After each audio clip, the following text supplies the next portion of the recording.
Islam ini agamanya tidak memberikan apa-apa, nggak memberikan manfaat, karena nanti percuma juga masuk Islam. Karena ada satu ayat di Al-Quran, yaitu Quran surah 19 Maryam ayat 71 yang mengatakan semuanya pasti akan ke neraka, jadi nggak akan selamat. Sehingga itu perlu juru selamat. Nah ini gambaran semacam ini, gambaran yang penting untuk kita luruskan.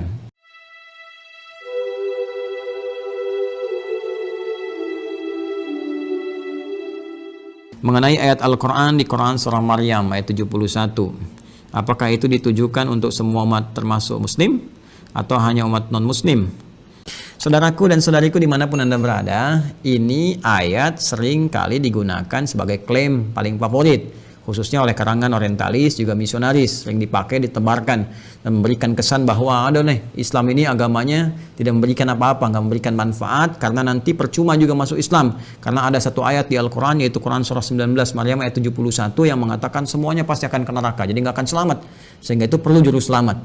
Nah ini gambaran semacam ini, gambaran yang penting untuk kita luruskan. Tapi kita memang memahami, karena kebanyakan mereka memang tidak mengerti Al-Quran, ya, tidak membaca dengan baik, tidak memahami. Untuk itu kita ajarkan supaya mau belajar, ya.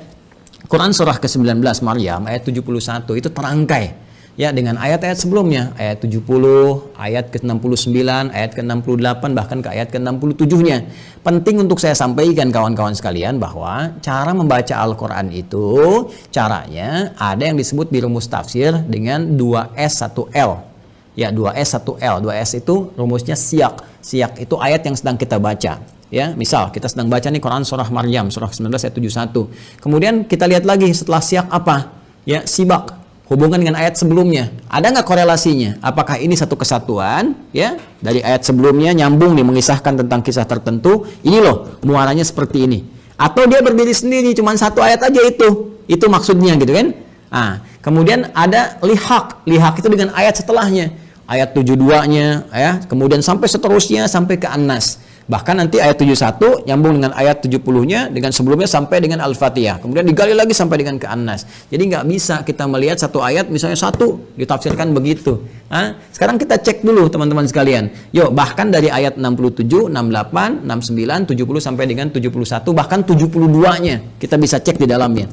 Nah, ini rangkaian ayat ini sedang mengisahkan orang-orang yang sangat ingkar kepada Allah dalam kehidupan dunianya. Bahkan di ayat 69 yang tegas Allah mengatakan tsumma lananzi'anna min kulli syi'atin ayyuhum asyaddu 'ala ar-rahmani 'itiyya.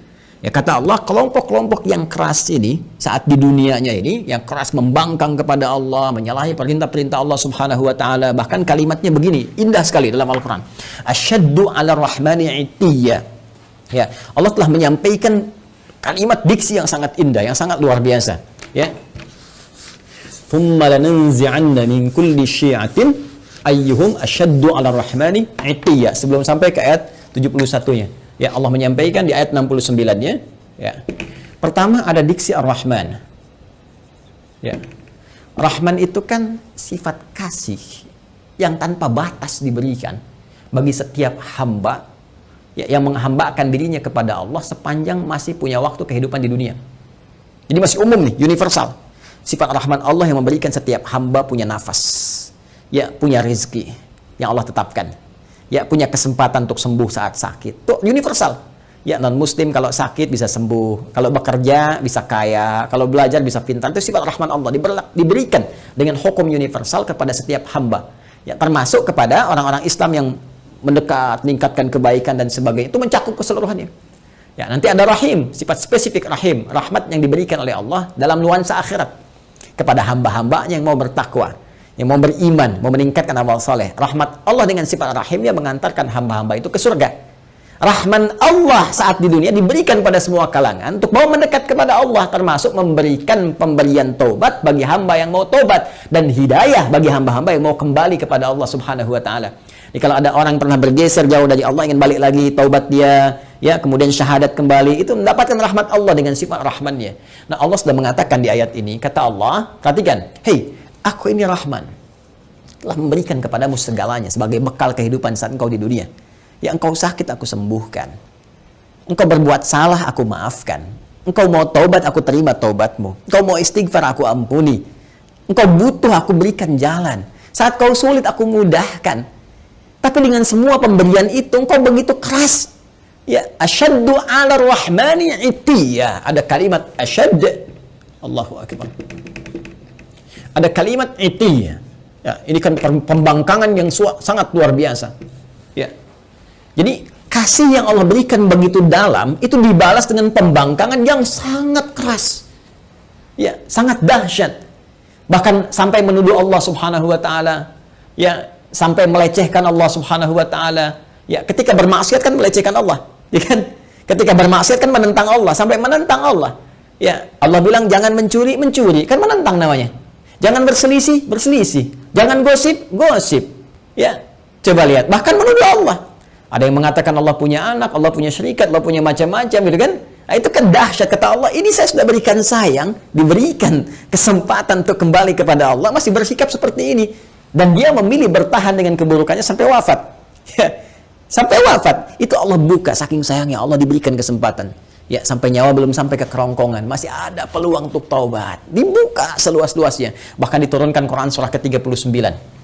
Quran surah ke-39 di ayat 53. Az-Zumar ayat 53. Qul ya ibadiyalladzina asrafu ala anfusihim la taqnatu min rahmatillah. Tuh. Qul ya ibadiyalladzina asrafu ala anfusihim. Katakan Muhammad SAW kepada setiap hambaku yang pernah berbuat israf. Israf itu berlebihan, lebih. Jadi udah nggak kerukur lah. Ya kalau dalam konteks keduniaan misalnya ya ke pernikahan prasmanan sampai nambah 9 kali itu israf. Ya ada israf dalam berbuat dosa. Mohon maaf, bukan cuman bohong, sombong ya dan macam-macam. Jadi kalau orang lain pernah berbuat dosa dia kayaknya belum cukup. Nah itu israf namanya. Kata Allah, dalam setiap perbuatan dosa pun yang engkau kumpulkan selalu ada jalan dan secercah cahaya aku berikan supaya engkau mau kembali. Jadi sebelum nyawa sampai ke kerongkongan, karena itu diperdengarkan. Ya, ada adzan, ada suara-suara kebaikan, orang baca Quran. Kok tiba-tiba lewat masjid, padahal Anda bisa lewat jalan yang lain. Kenapa kok lewat masjid? Kenapa kok tiba-tiba mampir ke ceramah ini? Anda ditugasi jadi bazar misalnya, tapi mampirnya ke ceramah ini. Ya, kok tiba-tiba bisa datang gitu kan? Kok tiba-tiba bisa Anda klik yang muncul tausiah, klik yang muncul status kebaikan. Itu kan hidayah namanya. Jalan. Kalau Anda mau kejar, Anda mau dapatkan, diberikan oleh Allah petunjuk. Tadi saya katakan rahmat Allah yang diberikan dalam konteks keduniaan yang sangat luas disebut dengan Rahman. Rahman ya Rahman, Rahman ya Rahman ya Rahman. Qulid Allah awid Ar-Rahman. Quran surah ke-17 ayat 110. Ya panggil Allah, panggil Ar-Rahman untuk mendapatkan rahmatnya. Kata Allah jangan putus asa. Ya tapi orang-orang ini mempertahankan keburukannya sampai dia wafat.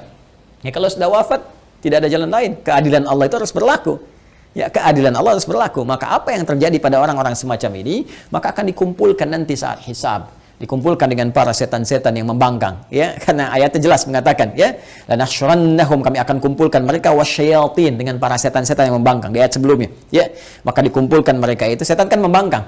Ya, setan membangkang, menggoda anak cucu Adam, bahkan bersumpah ya di hadapan Allah Subhanahu wa taala akan menyesatkan anak cucu Adam, memberikan angan-angan kepada mereka. Quran surah keempat An-Nisa ya dari ayat 116, 117, 118 sampai dia mengatakan ya ketika Allah mengatakan la'anahullah qala la attakhidanna min ibadika nasiban mafruḍa wa la udhillannahum wa la umanniyannahum. Kami akan sesatkan mereka, berikan kepada mereka angan-angan dan sebagainya. Gitu kan? Nah, ini dikumpulkan bersama para makhluk yang pernah bermaksiat, kalangan iblis, kalangan setan-setan, dan orang-orang yang semacam ini yang terpedaya dalam kehidupan dunianya dan gak mau tobat, mempertahankan keburukan. Itulah yang digiring kemudian untuk mendapatkan keadilan Allah Subhanahu wa taala dengan perbuatannya, dan kemudian mereka dikumpulkan dan masukkanlah ke dalam neraka jahanam sebagai akibat dari perbuatan mereka dengan keadilan Allah Subhanahu wa taala. Allah memberikan kesempatan sampai titik akhirnya. Ya.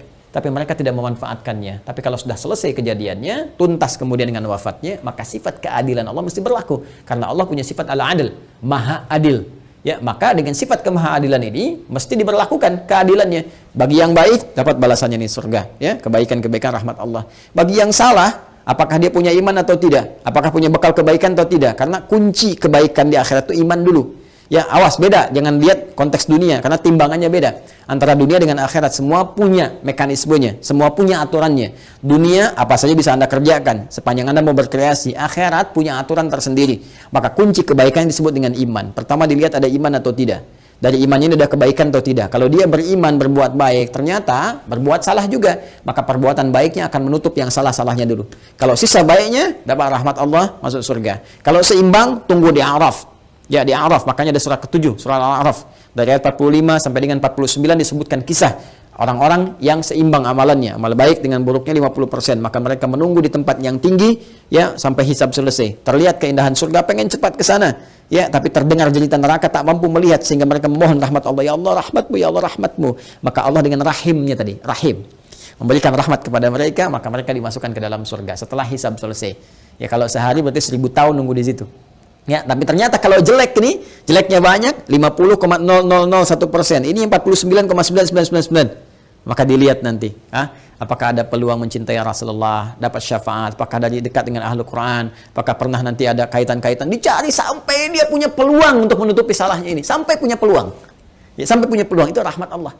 Sampai Allah kemudian memerintahkan malaikat, cek lagi coba ada amalan sunnahnya atau enggak, cek lagi ini, cek lagi itu, sampai sempurna. Allah Maha tahu. Tapi untuk memberikan keadilan supaya dibuka. Ya, mudah bagi Allah mengatakan sudah nggak ada peluang, masukkan neraka. Mudah. Tapi ketika Allah katakan buka catatannya, perlihatkan kepada dia, terbuka semua sehingga semua potensi kesadaran dia, pemahamannya, dan tidak ada hujah lagi di hadapan Allah karena semua dibuka dengan semua bukti-buktinya. Jelas ya?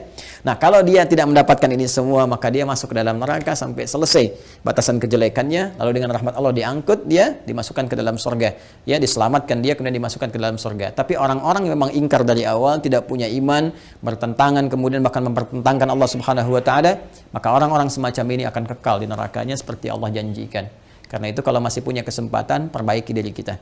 Dan ingat ya, kalau membaca Quran, belajar Quran, maka belajar kepada yang ahli Quran. Jangan orang nggak pernah baca Quran, dia dengar, kemudian penjelasannya. Dia aja nggak ngerti Quran, bagaimana Anda bisa mendengar tafsirnya? Ya, mendengar penjelasannya. Ini kan agak aneh cara berpikirnya. Jadi kalau ada orang-orang yang tidak beriman atau tidak mengetahui Quran, kemudian memberikan gambaran-gambaran, termasuk orang-orang liberal misalnya, ya, yang nggak ngerti Quran, nggak paham cara menafsirkan Quran, nggak mengerti kandungannya, baca Quran aja jarang misalnya kan, bicara tentang isi Quran itu nggak usah didengar. Nggak usah didengar. Ya, dulu pernah ada penjelasan bahwa ini semua orang nih, semua agama berpeluang semuanya masuk surga. Ya, walaupun beda-beda keyakinan, cuma punya satu Tuhan yang sama, walaupun caranya beda-beda. Lalu seenaknya mengambil potongan ayat Quran. Diambil Quran surah kedua Al-Baqarah di ayat 62. Ya, paling kiri sebelah atas. Innal ladzina amanu wal ladzina hadu wan nasara was-sabiin. Sampai situ dipotong. Ini dalilnya nih. Orang beriman, ya, orang Yahudi, orang Nasrani, orang Sabi'in, ya kan, penyembah bintang gemintang dan sebagainya. Ini dalilnya, tapi dia nggak teruskan. Man amanahnya nggak diteruskan. Man amana billah wal yaumil akhir wa amila salihah. Sepanjang mereka beriman kepada Allah. Maksud Allah ingin menyampaikan bahwa semua hamba-hamba Allah ini, apapun yang ia kerjakannya sepanjang mereka beriman dan beramal saleh. Ya, misalnya tadi yang dari kalangan Muslim, ya. Kemudian dari kalangan Nasrani, dari kalangan Yahudi, dari kalangan Sabi'in, dari semua, Allah nggak akan bedakan semua mereka kalau mereka mau beriman. Artinya apa? Minta dulu semua beriman. Ya, asyhadu an la ilaha illallah, asyhadu anna muhammadar rasulullah, yakin dengan Allah, tinggalkan semua hal kecuali apa yang telah Allah tetapkan kepada mereka. Menyembah hanya kepada Allah, salat kepada Allah, baca Quran dengan baik dan beramal sesuai petunjuk Allah. Makanya di ujungnya ada wa amilus salihah. Ya. Baik, itu penutupnya, balu lahum ajruhum inda rabbihim wala khaufun 'alaihim wala hum yahzanun. Mereka dapat balasan pahala, termasuk hilang dari kesedihan-kesedihan mereka. Karena itu hati-hati ya kalau mengaji, baca-baca di di Google, di Facebook misalnya, atau di YouTube dan sebagainya, coba pastikan dari siapa Anda mengambil ilmu, dilihat. Ya, kalau meragukan ya tinggalkan, kemudian cari penjelasan-penjelasan yang baik. Ya, penting ngajinya juga harus diperjelas, ilmu sorofnya dipertajam. Ya, tabayatubu youtuban gitu. Ini tasrifannya di fasbaka yufasbiku facebookan. Nah, itu konteks kekinian yang harus diperbaiki. Jadi saya tegaskan sekali lagi, yang Quran surah ke-19 Maryam ayat 71 itu tentang menyinggung tentang orang-orang yang bermaksiat dan tidak mau tobat, yang keras pertentangannya kepada Allah Subhanahu wa taala, sampai diberi kesempatan sampai dia menjelang wafat pun tetap tidak mau bertobat. Maka muaranya adalah muara keburukan saat di akhirat, dikumpulkan di neraka jahanam bersama para setan juga yang pernah kemudian bermaksiat selama dalam kehidupannya kepada Allah Subhanahu wa taala. Itu maksudnya. Ya, itu maksudnya. Jadi ini pengingat juga kepada kita sepanjang kita hidup, maka kita persiapkan dengan baik ya. Ini penjelasan Al-Qur'an ya. Ya, penjelasan Al-Qur'an. Nah, kalau nanti ada penjelasan misalnya di buku-buku lain atau keterangan lain, yaitu gambaran-gambaran yang bisa kita uji. Ya, Al-Qur'an itu menawarkan dengan sangat indah. Satu-satunya kitab di muka bumi yang membuka penawaran kepada setiap hamba untuk bisa silahkan Datangkan semisal Al-Quran, silahkan kaji. Satu-satunya kitab di muka bumi. Kaji otentisitasnya, dijelaskan langsung. Kaji otentisitasnya, ya, kaji apakah ini buatan manusia atau ini firman Allah Subhanahu Wa Taala. Silahkan lihat dari berbagai unsur, ya, dari unsur sastranya, unsur kebahasaannya, unsur isinya, muatannya dan sebagainya. Itu satu-satunya kitab di muka bumi yang membuka peluang kepada setiap hamba, bahkan menawarkan kalau nggak mampu sendiri, panggil dari kalangan jin, panggil dari kalangan yang lain. Bisa nggak datangkan semisal Al-Quran? Satu-satunya kitab di muka bumi. Silakan tunjukkan pada saya kitab mana di muka bumi yang menawarkan, ya, bahkan bukan hanya kepada pemeluknya, kepada siapapun di muka bumi untuk memeriksa kebenarannya, kecuali Al-Quran. Kecuali Al-Quran. Karena itu mengaji Al-Quran harus menggunakan pendekatan-pendekatan hukum-hukum, ya, dan dasar-dasar keilmuan yang benar, ya. Wallahu taala a'lam.